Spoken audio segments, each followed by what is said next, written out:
People hate to think about bad things happening, so they underestimate their likelihood. We just don't like to think about the realistic possibility that a number of negative events could happen, including economic collapses, poor health, a loss of employment, or a global pandemic. The fact is simple.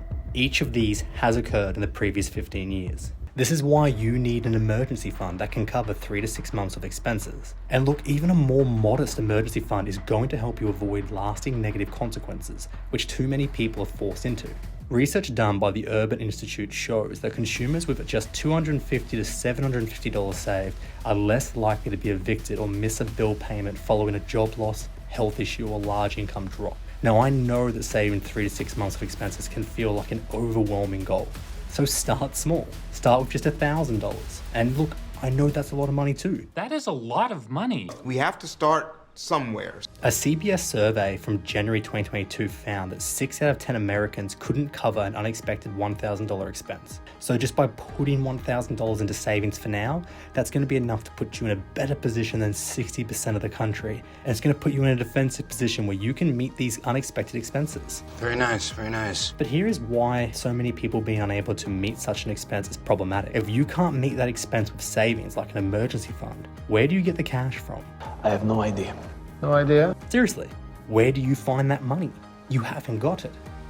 That is a good point. Now, as an investor, you could sell your shares, but this isn't ideal. It's weak. No one's gonna buy it, and you shouldn't be selling it. Psychologically, this feels like a backward step, and you are foregoing the growth upside of that investment. But moreover, given emergency funds are often relied on in economically tough times, your shares are probably trading at low valuations, so you would have to sell more of them to cover the expense. Oh, that's not good. Shares in an S&P 500 index fund were halved during the GFC. So if you had to sell what was $2,000, it would only be worth $1,000 a year later.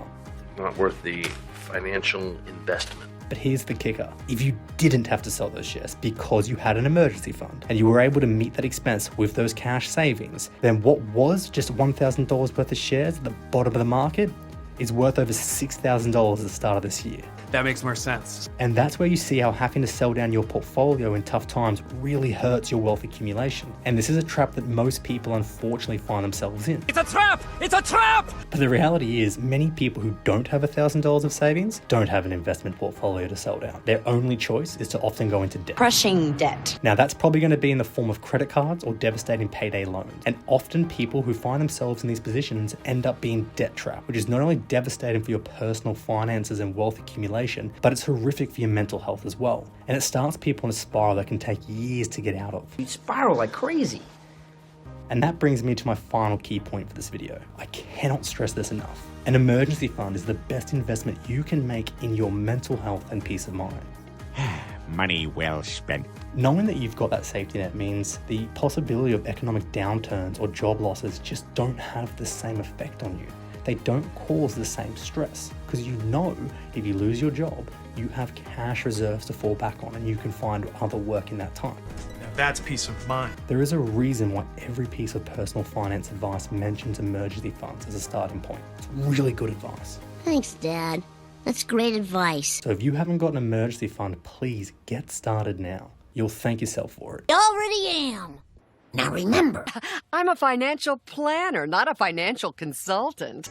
And, of course, hit the subscribe button. You stay classy, San Diego. And thanks for stopping by. But mainly, stay classy. Thanks for stopping by. Stay classy.